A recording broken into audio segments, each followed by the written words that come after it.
ആ നന്ദു, നീ ഇവളെ വീട്ടിൽ കൊണ്ടുവിടുന്നുണ്ടോ അതോ ഞാൻ കൊണ്ടുവിടണോ?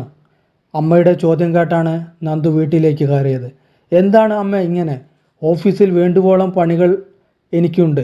അവിടെ കഷ്ടപ്പെട്ടിട്ടാ ഇങ്ങോട്ട് വരുന്നു. അപ്പോൾ ഇവിടെയും എനിക്ക് സമാധാനം തരില്ല എന്നാണോ? അമ്മയ്ക്ക് ഇവൾ ഇവിടെ നിൽക്കുന്നത് കൊണ്ട് എന്താ പ്രശ്നം? ഡാ, ഈ മൂദേവിയെ വിളിച്ചുകൊണ്ട് വന്ന അന്ന് തുടങ്ങിയ ദുഃഖമാണ് എനിക്ക്. എൻ്റെ ഇഷ്ടത്തിന് എതിരായി നീ ചെയ്ത വലിയ തെറ്റ്. എന്ത് കൈവശമാടാ അവൾ നിനക്ക് തന്നത്? വീടിൻ്റെ അന്തസ്സ് നോക്കാതെ പോയി ഒരു തെരുവുതണ്ടി പെണ്ണിനെ വിളിച്ചുകൊണ്ട് വന്ന അന്ന് തുടങ്ങിയ വിഷമം ഇപ്പോൾ 2 വർഷം ആകുന്നു. ഒരു കുഞ്ഞിക്കാല് കാണാനും ഈ വീട്ടിൽ വിധിയില്ല. ആളുകൾ ഓരോന്ന് ചോദിക്കുന്നു. എൻ്റെ തൊലി ഉരിഞ്ഞു പോന്നു നീ കാരണം. നീ മര്യാദയ്ക്ക് അവളെ കൊണ്ട് പോയി വീട്ടിലാക്കിക്കോ. അമ്മ എന്താ ഈ പറയുന്നത്? അവൾ എൻ്റെ ഭാര്യയാണ്. അങ്ങനെ കൊണ്ട് വീട്ടിൽ വിടാനല്ല ഞാനിവളെ താലി കെട്ടിയത്. വന്ന അന്നു മുതൽ അവൾ ഈ വീട്ടിലെ എല്ലാ പണിയും എടുക്കുന്നില്ലേ? ഒരു വേലക്കാരിക്ക് കൊടുക്കുന്ന പരിഗണന പോലും അമ്മ അവൾക്ക് കൊടുക്കാറുണ്ടോ? പിന്നെ അമ്മയ്ക്ക് മകനായി ഞാനുണ്ട്, ഞങ്ങൾക്കോ? അപ്പോൾ വിഷമം കൂടേണ്ടത് ഞങ്ങൾക്കല്ലേ അമ്മേ? നീ എന്തു പറഞ്ഞാലും അവളെ ഞാൻ എൻ്റെ മരുമകളാക്കില്ല. നീ അവളെ കൊണ്ട് അവളുടെ വീട്ടിൽ വിട്ടോണം. എങ്ങോട്ട് വിടാനാണ് അമ്മ ഞാൻ? എൻ്റെ കൂടെ ഇറങ്ങി പോരുന്നതിൻ്റെ പേരിൽ അവളെ പടിയടിച്ചു പിണ്ടം വെച്ച അവളുടെ ആ വീട്ടിലേക്കോ? ഞാൻ ഒരിക്കലും അത് ചെയ്യുന്നില്ല. ഇന്ന് ഞങ്ങൾക്ക് മക്കൾ ഇല്ലായിരിക്കാം. ആ ദുഃഖം ഞങ്ങൾ അങ്ങ് സഹിച്ചു. അമ്മ വേറെ വല്ലതും പറയാനുണ്ടെങ്കിൽ പറ. അതും പറഞ്ഞ് നന്ദൻ അകത്ത് മുറിയിലേക്ക് കയറിപ്പോയി. വാതിലിൻ്റെ പിൻവശത്ത് കരഞ്ഞു കലങ്ങിയ കണ്ണുകളുമായി അവൾ ഉണ്ടായിരുന്നു. അതെ, നന്ദൻ്റെ ശ്രീക്കുട്ടി. അവളുടെ മുഖത്തേക്ക് ഒന്ന് നോക്കി അവൻ മുറിയിലേക്ക് കയറി. പിന്നാലെ അവളും. കട്ടിലിൽ തളർന്നിരുന്നു. അവൻ്റെ തോളിലേക്ക് ചേർന്നിരുന്നു കൊണ്ട് അവൻ അവളെ തൻ്റെ മാറോട് ചേർത്തു. അമ്മയുടെ വിഷമം കൊണ്ട് പറയുന്നത് അല്ലേ ഇത്? എനിക്ക് അതിൽ വിഷമം ഒട്ടുമില്ല. നീ എന്തിനാടി പെണ്ണെ കരയുന്നത്? ഇത് നീ ഇന്നും ഇന്നലെയും കേൾക്കാൻ തുടങ്ങിയതല്ലല്ലോ. അമ്മയുടെ സ്വഭാവം നിനക്കറിയില്ലേ? പിന്നെ ഞാൻ വേറൊരു വീട് നോക്കുന്നുണ്ട്. കിട്ടിയാൽ നമുക്ക് അങ്ങോട്ട് മാറാം. അത് കേട്ടപ്പോൾ ശ്രീക്കുട്ടി പറഞ്ഞു, എന്തുവാ നന്ദേട്ട ഈ പറയുന്നത്? നമ്മൾ പോയാൽ അമ്മ ഇവിടെ ഒറ്റയ്ക്കായില്ലേ? അമ്മയുടെ ഓരോ വിഷമം കൊണ്ട് പറയുന്നതല്ലേ ഇത്? എനിക്ക് അതിൽ ഒട്ടും വിഷമം ഇല്ലതാനും. സാരമില്ല, പ്രായം ആയ അമ്മയല്ലേ. എനിക്ക് നന്ദോട്ടനുണ്ടല്ലോ. പിന്നെ എന്തിനാ ഞാൻ വിഷമിക്കുന്നത്? അത് പറയുമ്പോഴും അവളുടെ കണ്ണുകൾ അതിന് വിപരീതമായി കരയുന്നുണ്ടായിരുന്നു. ഓ, ഈ വഴക്കിൽ ഒരു കാര്യം പറയാൻ ഞാൻ മറന്നു. നാളെ ഓഫീസിൽ നിന്ന് ഒരു ഫാമിലി ടൂർ പ്ലാൻ ചെയ്യുന്നുണ്ട്. നമുക്കും പോകണം ശ്രീകുട്ടി. നമ്മുടെ ആ പഴയ കാലം പോലെ.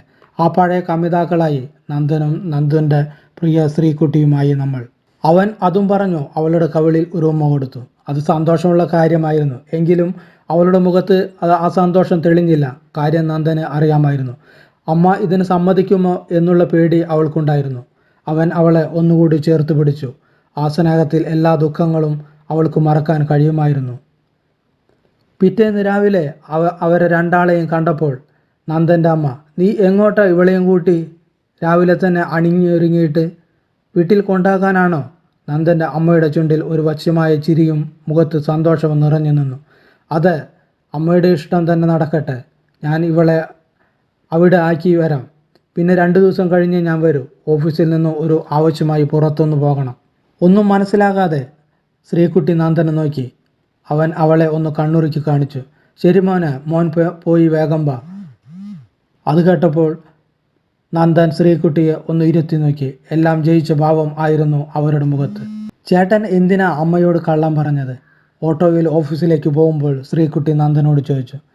ഇല്ലെങ്കിൽ ഇന്ന് വഴക്കിട്ട് ഉള്ള മൂട് കളയുമായിരുന്നു അമ്മ. പിന്നെ നിന്നെ കൊണ്ട് വിട്ട് എന്ന് കരുതി അമ്മ ഒന്ന് ഹാപ്പി ആവട്ടെ. ഇനി 2 ദിവസം നമുക്ക് ഒന്നിച്ചു ജീവിക്കാം. അവൻ ചിരിച്ചു. അവൾ അവൻ്റെ തോളിൽ ചാരിക്കിടന്നു. ആ പഴയ കാലം ഓർത്ത് അവൾ മയങ്ങി. നീ കേട്ടിട്ടില്ലേ പെണ്ണെ, ദോഷം വരാത്ത നുണകൾ പറയാമെന്ന്? ഈ നുണ ഞാൻ പറഞ്ഞത് കൊണ്ട് ആർക്കും ഒരു ബുദ്ധിമുട്ടുമില്ല. അമ്മയും ഹാപ്പി, നമ്മളും ഹാപ്പി. ഓ, ഈ നന്ദേട്ടൻ്റെ ഒരു കാര്യം എന്ന് പറഞ്ഞ് അവൾ അവൻ്റെ കയ്യിൽ മുറുകെ പിടിച്ചു. പണം കൊണ്ട് നന്ദൻ്റെ കുടുംബം മെച്ചപ്പെട്ടതാണ്. കോളേജ് കാലം അവൻ ഒരുപാട് പിറകെ നടന്നു. ഭയമായിരുന്നു തനിക്ക് പ്രണയിക്കാൻ. ആദ്യം കരുതിയത് എന്ത് കാര്യങ്ങളിൽ എടുത്തു ചാടുന്ന ഒരു ദേഷ്യക്കാരനായിട്ടാണ്. അന്ന് തന്നോടുള്ള ഇഷ്ടം പറയാൻ വന്ന ദിവസം, അന്ന് കോളേജ് ഡേ ആയിരുന്നു. തൻ്റെ വക മോഹിനിയാട്ടം ഉണ്ട്. അത് കാണാൻ നന്ദേട്ടൻ മുന്നിൽ തന്നെ ഇരുന്നു. ഡാൻസ് തുടങ്ങി കുറച്ച് കഴിഞ്ഞപ്പോൾ മുമ്പിലിരുന്നു നന്ദേട്ടൻ വഴക്കുണ്ടാക്കാൻ തുടങ്ങി. വഴക്ക് അടിയിൽ ആണ് കലാശിച്ചത്. കുട്ടികളെല്ലാം ചിതറിയൊഴി. വല്ലാത്ത ദേഷ്യം തോന്നി നന്ദേട്ടനോട് അപ്പോൾ എനിക്ക്. അന്ന് നന്ദേട്ടനെ പ്രിൻസിപ്പൽ വിളിച്ചു കോളേജിൽ അടി ഉണ്ടാക്കിയതിന്. അന്ന് നന്ദേട്ടൻ പറഞ്ഞു, ഞാൻ ശ്രീകുട്ടിക്ക് വേണ്ടിയാ അടി ഉണ്ടാക്കിയത് എന്ന്. പ്രിൻസിപ്പാൾ എന്നെയും വിളിപ്പിച്ചു. വിറച്ച് വിറച്ചാണ് ഞാൻ അവിടെ നിന്നത്. അപ്പോഴും നന്ദേട്ടൻ അത് തന്നെ പറഞ്ഞു. ഞാൻ ഇവളെ സ്നേഹിക്കുന്നു. ഇവളെ ആര് നോക്കിയാലും ഞാൻ വെറുതെ ഇരിക്കില്ല. അടിക്കുകയായില്ല, ഇനി കൊല്ലും ഞാൻ. നന്ദേട്ടൻ്റെ വാക്കുകൾ ദൃഢമുള്ളതായിരുന്നു. ഒരു വാണിംഗ് നൽകി അന്ന് പ്രിൻസിപ്പാൾ നന്ദേട്ടനെ വിട്ടു. റൂമിന് പുറത്തിറങ്ങിയപ്പോൾ നന്ദേട്ടൻ വിളിച്ചു, എടേ അവിടെ നിന്ന്, ഞാൻ നിന്നെ സ്നേഹിക്കുന്നു. നീ നിൻ്റെ മോഹിനിയാട്ടത്തെ സ്നേഹിക്കുന്നതിനും കൂടുതൽ. കേട്ടല്ലോ നീ. ഒന്നും പറയാതെ വീട്ടിലേക്ക് പോന്നു. 2 ദിവസം കോളേജിൽ പോയില്ല. എന്നെ കാണാത്തത് കൊണ്ട് തന്നെ നന്ദേട്ടൻ എൻ്റെ വീട്ടിൽ വന്നു.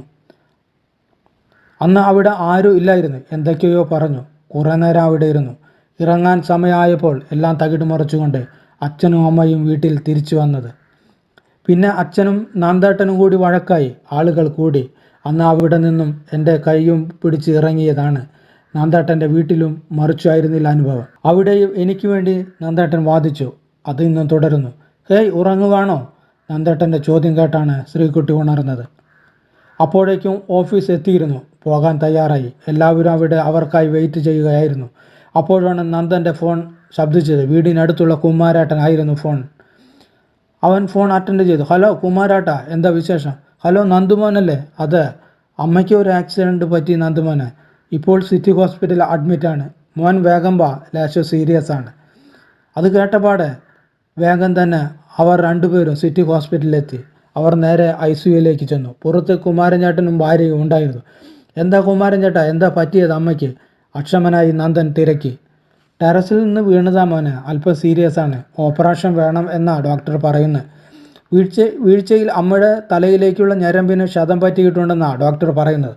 മോൻ വന്നിട്ട് പറയാം എന്ന് ഞാൻ ഡോക്ടറോട് പറഞ്ഞു. വേഗം വാ, നമുക്ക് ഡോക്ടറെ അരികത്തിലേക്ക് പോവാം. അവർ വേഗം ഡോക്ടറെ അന്വേഷിച്ചു. ഡോക്ടറുടെ മുറിയിലേക്ക് കടന്നു. സാർ, ഇതാണ് അവരുടെ മകൻ. കുമാരേട്ടൻ നന്ദനെ ഡോക്ടർക്ക് പരിചയപ്പെടുത്തി കൊടുത്തു. പറയൂ മിസ്റ്റർ നന്ദൻ, എത്രയും വേഗം ഓപ്പറേഷൻ നടത്തണം. സമയമില്ല, എത്രയും വേഗം ബ്ലഡിനുള്ള ആളെ കണ്ടെത്തണം. ഞാൻ തയ്യാറാണ് ഡോക്ടർ, നന്ദൻ ഒട്ടും മടിക്കാതെ തന്നെ പറഞ്ഞു.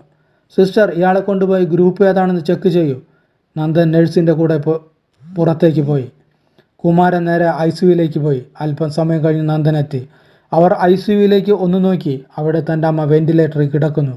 എത്ര ശ്രമിച്ചിട്ടും അനുസരണക്കേട് കാട്ടി അവൻ്റെ കണ്ണുകൾ കരഞ്ഞു. കുമാരൻ സമാധാനിപ്പിക്കാൻ ശ്രമിച്ചു. എങ്കിലും ആ വാക്കുകൾ ഹൃദയത്തിൽ സ്പർശിച്ചില്ല. അപ്പോഴേക്കും ഡോക്ടർ അങ്ങോട്ടേക്ക് എത്തി. സോറി മിസ്റ്റർ നന്ദൻ, നിങ്ങളുടെ ഗ്രൂപ്പ് ചേരില്ല. എത്രയും വേഗം ബ്ലഡിനുള്ള വേറെ ആളെ കണ്ടെത്തണം. താമസിക്കും തോറും അമ്മയുടെ നില വഷളാവുകയാണ്. വളരെ ബുദ്ധിമുട്ടാണ് ഈ ഗ്രൂപ്പുകാരെ കിട്ടാൻ. ആ വാക്കുകൾ നന്ദൻ്റെ തലച്ചോറ് പ്രകമ്പനം കൊണ്ടു. ഇത്രയും പെട്ടെന്ന് ഒരാളെ ഇവിടെ നിന്ന് കൊണ്ടുവരും? തനിക്ക് തല ചുറ്റുന്നതായി തോന്നി അവന്. അപ്പോൾ ശ്രീകുട്ടി ഡോക്ടറുടെ അടുത്തേക്ക് ചെന്നു. ഡോക്ടർ, അമ്മയുടെ ഗ്രൂപ്പ് ഏതാണ്? ഓ, നെഗറ്റീവ്. ആണോ ഡോക്ടർ, ഞാനും അതേ ഗ്രൂപ്പാണ്. എത്രയും വേഗം ഞങ്ങളുടെ അമ്മയെ രക്ഷിക്കാനുള്ള ഏർപ്പാടുകൾ ചെയ്യും. ആ വാക്കുകൾ നന്ദന് വിശ്വസിക്കാൻ കഴിഞ്ഞില്ല. കാരണം ഒരു വാക്കുകൊണ്ട് പോലും അമ്മ അവളെ സ്നേഹിച്ചിട്ടില്ല ഇന്നുവരെ. എന്നിട്ടും തൻ്റെ ശരീരത്തിലെ രക്തം വരെ അവൾ അമ്മയ്ക്ക് ഊറ്റിക്കൊടുക്കാൻ തയ്യാറായിരിക്കുന്നു. അവൻ അവളോട് എന്തോ ചോദിക്കാൻ തുടങ്ങുമ്പോഴേക്കും അവൾ അവൻ്റെ കൈകളിൽ മുറുകെ പിടിച്ചു. കരഞ്ഞു കലങ്ങിയ ആ കണ്ണുകളിൽ നിന്ന് നിറഞ്ഞൊഴുകുന്ന സ്നേഹത്തിൻ്റെ അലകൾ അവൻ കണ്ടു. പിന്നെ അമ്മയുടെ ഓപ്പറേഷൻ കഴിഞ്ഞു. ശ്രീകുട്ടി വീട്ടിലേക്ക് പോയി. അവിടെ നിന്നാൽ അമ്മയ്ക്ക് ദേഷ്യമാകുമെന്ന് പറഞ്ഞ് നന്ദൻ അവളെ നിർബന്ധിച്ചയക്കുകയായിരുന്നു. പിന്നെ 2-3 ദിവസം അങ്ങനെ പോയി. നന്ദൻ ശ്രീകുട്ടിയെ വിളിച്ച് വിവരങ്ങൾ അറിയിച്ചു കൊണ്ടിരുന്നു. ഇപ്പോൾ അമ്മയ്ക്ക് കുഴപ്പമൊന്നുമില്ല. അമ്മ കണ്ണുകൾ തുറന്ന് നന്ദനെ കണ്ട മാത്രയിൽ അവർ ശ്രീകുട്ടിയാണ് തിരക്കിയത്. അവൾ എവിടെ? വീട്ടിൽ കൊണ്ടാക്കിയോ? അവൾ പോകുന്നതിൻ്റെ സന്തോഷം ഉള്ളിൽ കിടന്നതാണ്. അറിയാതെ കാൽ വഴുതി വീണുപോയി. എന്നോട് ക്ഷമിക്കടാ മോനെ നീ. അമ്മ അവൻ്റെ കയ്യിൽ പിടിച്ചു കരഞ്ഞു. ഞാൻ അവളെ കുറേ ദ്രോഹിച്ചു, കരയിച്ചു, വേദനിപ്പിച്ചു. നഴ്സ് എന്നോട് എല്ലാം പറഞ്ഞു മോനെ. ആ കൊച്ച് ഉണ്ടായിരുന്നത് കൊണ്ടാണ് ചേച്ചി ഇന്ന് ഇങ്ങനെ ജീവനോടെ ഇവിടെ ഉള്ളതെന്ന്. ആ കുട്ടി സമയത്ത് തൻ്റെ കടമ ചെയ്തത് കൊണ്ട് മാത്രം ആണെന്ന്. മോനെ, നീ പോയി അവളെ കൂട്ടിക്കൊണ്ടുവാ. എനിക്ക് അവളോട് ക്ഷമ പറയണം. സന്തോഷത്തോടെ അവൻ വീട്ടിലേക്ക് തിരിച്ചു. വീട്ടിൽ എത്തി അവർ നല്ല സന്തോഷത്തോടെ ആയിരുന്നു. എന്നാലും അമ്മയുടെ പിണക്കം മാറിയല്ലേ? അതെ നന്ദേട്ടാ, എനിക്ക് ഉറപ്പായിരുന്നു എന്നെങ്കിലും ഒരിക്കൽ അമ്മ എന്നെ സ്വീകരിക്കുമെന്ന്. അതിപ്പോൾ ഇങ്ങനെ ആയി. നമ്മൾ എന്തു മനസ്സിൽ തീവ്രമായി ആഗ്രഹിക്കുന്നുവോ അത് നടക്കും നന്ദേട്ടാ. അത് നിനക്കെങ്ങനെ അറിയാം മോളെ? ഈ ബുക്കിൽ ഉണ്ട് നന്ദേട്ടാ. ഏത് ബുക്കിൽ? ഇത് ആൽക്കമിസ്റ്റ്. അതൊക്കെ പിന്നെ നോക്കാം മോളെ. പുറത്ത് നല്ല മഴയുണ്ട്, നീ വന്ന് കിടക്കാൻ നോക്ക് പെണ്ണ് എന്ന് പറഞ്ഞു ലൈറ്റ് കെടുത്തി ശ്രീകുട്ടിയെ അവൻ നെഞ്ചിലേക്ക് കിടത്തി. അപ്പോഴും പുറത്ത് തുലാവർഷ മഴ തിമിർത്ത് പെയ്യുന്നുണ്ടായിരുന്നു. ഇവിടെ ശ്രീകുട്ടിയുടെ മനസ്സിലും വിഷമങ്ങളും പെയ്തൊഴിഞ്ഞു. കൂട്ടുകാരെ, കഥ എല്ലാവർക്കും ഇഷ്ടപ്പെട്ടതെന്ന് കരുതുന്നു. ഇഷ്ടപ്പെട്ടിട്ടുണ്ടെങ്കിൽ ഒരു ചെറിയ ലൈക്കും കൊടുക്കുക. നിങ്ങളുടെ പ്രിയപ്പെട്ടവർക്ക് ഷെയർ ചെയ്യാനും മറക്കരുത്. അപ്പോൾ അടുത്ത ഒരു കഥയുമായി വരുന്നവരെ എല്ലാവർക്കും നന്ദി, നമസ്കാരം.